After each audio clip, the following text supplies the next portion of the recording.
بسم اللہ الرحمن الرحیم۔ حضرت سلمان فارسی رضی اللہ تعالی عنہ صوبہ اصبہان فارس کے رہنے والے تھے۔ ان کا والد وہاں کا چودھری اور سردار تھا اور وہ ان سے بہت زیادہ محبت کرتا تھا۔ انہوں نے اپنے قدیم مذہب مجوسیت میں اتنی زیادہ کوشش کی کہ آتش کدے کے محافظ بن گئے تھے۔ ان کے والد نے ایک دفعہ انہیں اپنی جائیداد کی طرف بھیجا۔ وہاں جاتے ہوئے ان کی نظر عیسائیوں کے ایک گرجے پر پڑی تو سیر کے لیے اس کے اندر چلے گئے۔ وہاں جا کر لوگوں کو نماز پڑھتے ہوئے دیکھا تو انہیں یہ بہت زیادہ پسند آیا اور اس دین کو پسند کرنے لگے اور سارا دن وہیں گرجے میں ہی گزار دیا۔ اور وہاں لوگوں سے پوچھا کہ اس دین کا مرکز کہاں پر ہے تو لوگوں نے بتایا کہ ملک شام میں ہے۔ رات کو واپس گھر میں آئے تو گھر والوں نے پوچھا کہ آج تم سارا دن کہاں رہے ہو؟ حضرت سلمان فارسی نے سارا قصہ گھر والوں کو سنایا تو ان کے باپ نے کہا کہ بیٹا وہ دین اچھا نہیں ہے بلکہ وہی دین اچھا ہے جو تیرا اور تیرے بڑوں کا دین ہے۔ حضرت سلمان فارسی نے فرمایا نہیں بلکہ وہ دین بہتر ہے جو آج میں دیکھ کر آیا ہوں۔ باپ کو خدشہ ہوا کہ کہیں یہ چلا ہی نہ جائے، اس لیے ان کے ایک پاؤں میں بیڑی ڈال دی اور گھر میں قید کر دیا۔ حضرت سلمان فارسی نے ان عیسائیوں کی طرف پیغام بھیجا کہ جب شام سے سوداگر لوگ جو اکثر آتے رہتے ہیں آئیں تو مجھے اطلاع دینا۔ چنانچہ جب وہ سوداگر آئے تو عیسائیوں نے انہیں اطلاع دی۔ جب وہ سوداگر واپس جانے لگے تو انہوں نے بیڑی کاٹ دی اور بھاگ کر ان کے ساتھ شام چلے گئے۔ انہوں نے وہاں پہنچ کر تحقیق کی کہ اس مذہب کا سب سے زیادہ ماہر کون ہے۔ لوگوں نے بتایا کہ فلاں پادری ہے۔ حضرت سلمان فارسی ان کے پاس چلے گئے اور اس پادری سے کہنے لگے کہ مجھے تمہارے دین میں رغبت ہے، لہٰذا میں تمہاری خدمت میں رہنا چاہتا ہوں۔ اس پادری نے منظور کر لیا اور یہ ان کے پاس رہنے لگے، لیکن وہ اچھا آدمی نہ نکلا کیونکہ وہ لوگوں کو صدقہ کی ترغیب دیتا اور جو کچھ بھی جمع ہوتا اسے اپنے پاس ہی رکھ لیتا اور غریبوں کو کچھ نہ دیتا۔ اتفاقاً وہ پادری مر گیا تو اس کی جگہ پر دوسرے پادری کو بٹھایا گیا جو اس سے بہتر تھا اور دنیا سے بے رغبت تھا۔ حضرت سلمان فارسی ان کی خدمت میں رہنے لگے اور اس سے محبت کرنے لگے۔ کچھ عرصہ کے بعد وہ بھی مرنے لگا تو حضرت سلمان فارسی نے ان سے کہا کہ مجھے کسی کے پاس رہنے کی وصیت کرو۔ اس نے کہا کہ میرے طریقے پر صرف ایک ہی شخص دنیا میں ہے، اس کے سوا اور کوئی بھی نہیں ہے اور وہ موصل میں رہتا ہے، تم اس کے پاس چلے جانا۔ اس پادری کے مرنے کے بعد حضرت سلمان فارسی موصل چلے گئے۔ وہاں پہنچ کر اس پادری کو اپنا سارا قصہ سنایا۔ اس پادری نے انہیں اپنے پاس رکھ لیا۔ یہ پادری بہت اچھا تھا۔ کچھ عرصے کے بعد جب اس کی موت ہونے لگی تو حضرت سلمان فارسی نے اس سے پوچھا کہ تمہارے بعد میں کس شخص کے پاس جاؤں؟ اس نے کہا فلاں شخص کے پاس نصیبین میں چلے جانا۔ حضرت سلمان فارسی اس کے پاس چلے گئے اور اسے اپنا سارا قصہ سنایا۔ اس نے بھی انہیں اپنے پاس رکھ لیا۔ جب اس کے مرنے کا وقت آیا تو سلمان فارسی نے اس سے پوچھا کہ اب میں کہاں جاؤں؟ اس نے کہا کہ اموریہ میں فلاں شخص کے پاس چلے جانا۔ حضرت سلمان فارسی اس وقت اس کے پاس چلے گئے۔ وہاں پہنچ کر حضرت سلمان نے کچھ کام وغیرہ کیا اور پیسے جمع کیے اور ان سے گائیں اور بکریاں وغیرہ بنائیں۔ جب اس کی موت کا وقت قریب آیا تو حضرت سلمان فارسی نے پوچھا کہ مجھے بتائیں کہ اب میں کس کے پاس جاؤں؟ اس پادری نے کہا کہ خدا کی قسم جس طریقہ پر ہم ہیں اب کوئی عالم نہیں رہا، البتہ یہ کہ نبی آخر الزماں کہ پیدا ہونے کا زمانہ قریب آ گیا ہے، جو کہ دین ابراہیمی پر ہوں گے اور وہ عرب میں پیدا ہوں گے۔ ان کی ہجرت کی جگہ ایسی جگہ ہوگی جہاں پر کھجوریں بہت زیادہ ہوں گی اور اس کے دونوں طرف کنکریلی زمین ہے۔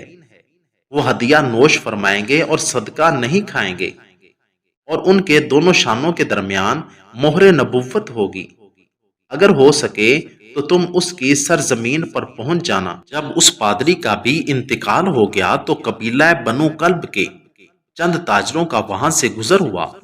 حضرت سلمان فارسی نے ان سے کہا کہ اگر تم مجھے اپنے ساتھ عرب لے چلو تو اس کے بدلے میں یہ گائے اور بکریاں تمہیں دے دوں گا۔ انہوں نے یہ سستا سودا قبول کر لیا اور حضرت سلمان فارسی کو وادی القرا یعنی مکہ مکرمہ لے آئے، اور انہوں نے گائے اور بکریاں لے لیں، لیکن انہوں نے حضرت سلمان پر یہ ظلم کیا کہ مکہ مکرمہ میں اپنا غلام ظاہر کر کے بیچ دیا۔ بنو قریظہ کے ایک یہودی نے انہیں خرید لیا اور اپنے ساتھ اپنے وطن مدینہ منورہ لے آیا۔ مدینہ منورہ کو دیکھتے ہی حضرت سلمان فارسی نے ان علامتوں کو پہچان لیا جو اموریہ کے پادری نے انہیں بتائی تھیں، اور کہنے لگے کہ یہ وہی جگہ ہے جہاں پر وہ نبی آخر الزماں آئیں گے۔ حضرت سلمان وہاں پر رہتے رہے۔ اتنے میں حضور مکہ سے ہجرت کر کے مدینہ طیبہ تشریف لے آئے۔ حضرت سلمان فارسی نے جب حضور کے آنے کی خبر سنی تو جو ان کے پاس تھا حضور کی خدمت میں جا کر پیش کیا اور عرض کیا کہ یہ صدقے کا مال ہے۔ حضور نے اسے خود تو تناول نہ فرمایا، لیکن فقراء صحابہ سے فرمایا کہ تم کھا لو۔ حضرت سلمان فارسی فرماتے ہیں کہ میرے دل میں خیال آیا کہ ایک علامت تو پوری ہو گئی۔ حضرت سلمان فارسی پھر واپس مدینہ لوٹ آئے اور کچھ مزید جمع کیا کہ اسی دوران حضور بھی مدینہ منورہ تشریف لے آئے، اور انہوں نے مزید کچھ پیش کیا اور عرض کیا کہ یہ ہدیہ ہے۔ حضور نے اسے تناول فرمایا تو حضرت سلمان فارسی کے دل میں آیا کہ دوسری علامت بھی پوری ہو گئی۔ اس کے بعد ایک مرتبہ پھر حضور کی خدمت میں حاضر ہوئے۔ اس وقت حضور جنت البقیع میں تشریف فرما تھے۔ حضرت سلمان فارسی نے سلام کیا اور حضور کی پشت کی طرف گھومنے لگے۔ حضور سمجھ گئے اور اپنی چادر مبارک کمر سے ہٹا دی۔ حضرت سلمان فارسی نے مہر نبوت کو دیکھا تو جوش میں اس طرح جھک گئے کہ اس کو چوم رہے تھے اور رو رہے تھے۔ حضور نے فرمایا سامنے آؤ۔ حضرت سلمان فارسی سامنے حاضر ہوئے اور سارا قصہ سنایا۔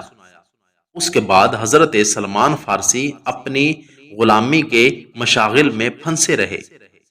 ایک مرتبہ حضور نے حضرت سلمان فارسی سے فرمایا کہ تم اپنے آقا سے مخاطبت کا معاملہ کر لو۔ حضرت سلمان نے اپنے آقا کے ساتھ مخاطبت کا معاملہ کر لیا۔ اس نے دو چیزیں بدلے کتابت قرار دیں۔ پہلے نمبر پر 40 اوقیہ نقد سونا، ایک اوقیہ 40 درم کا ہوتا ہے اور ایک درم 403 ماشے کا ہوتا ہے۔ دوسرے نمبر پر یہ کہ 300 درخت کھجور کے لگاؤ اور ان کی پرورش کرو یہاں تک کہ وہ کھانے کے قابل ہو جائیں۔ حضور نے اپنے دستے مبارک سے وہ کھجور کے درخت لگائے، اور اتفاق سے حضور کے پاس کہیں سے سونا آیا تو حضور نے وہ سونا سلمان فارسی کو دے دیا کہ اس کو جا کر اپنی بدلے کتابت میں دے دو۔ حضرت سلمان فارسی نے فرمایا یا رسول اللہ یہ بہت کم ہے، یہ پورا ہو جائے گا۔ حضور نے فرمایا کہ اس میں تعجب والی بات نہیں ہے، اللہ تعالیٰ اس کو پورا فرما دیں گے۔ حضرت سلمان فارسی وہ سونا لے کر گئے، اس کا وزن کیا تو وہ پورا ہو گیا۔ اب باقی وہ درخت بچ گئے تھے، کیونکہ ان کی پرورش تب تک کرنی تھی جب تک وہ پھل نہ اٹھا لیں، اور کھجور وغیرہ کے پودے 5 سال بعد پھل اٹھاتے ہیں، لیکن حضور نے وہ درخت اپنے دستے مبارک سے خود لگائے، اور حضور کا یہ معجزہ تھا کہ سارے کے سارے درخت اسی سال پھل لے آئے، مگر ایک درخت نہ پھلا۔ معلوم کرنے پر پتہ چلا کہ وہ درخت حضرت عمر کے ہاتھ کا لگایا ہوا تھا۔ حضور نے اس کو نکالا اور دوبارہ اپنے دستے مبارک سے لگایا، اور حضور کا یہ دوسرا معجزہ تھا کہ بے موسم درخت لگایا تو وہ بھی اسی سال پھل لے آیا۔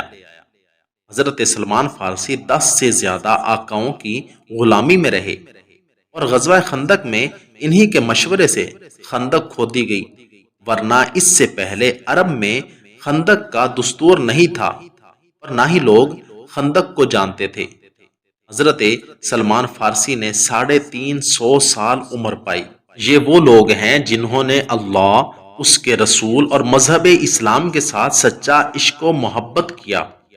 اللہ تعالی ہمیں بھی صحابہ و اہل بیت کے ساتھ سچا عشق و محبت عطا فرمائے، آمین ثم آمین۔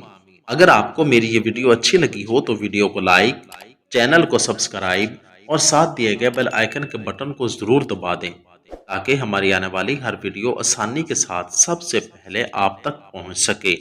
شکریہ، والسلام۔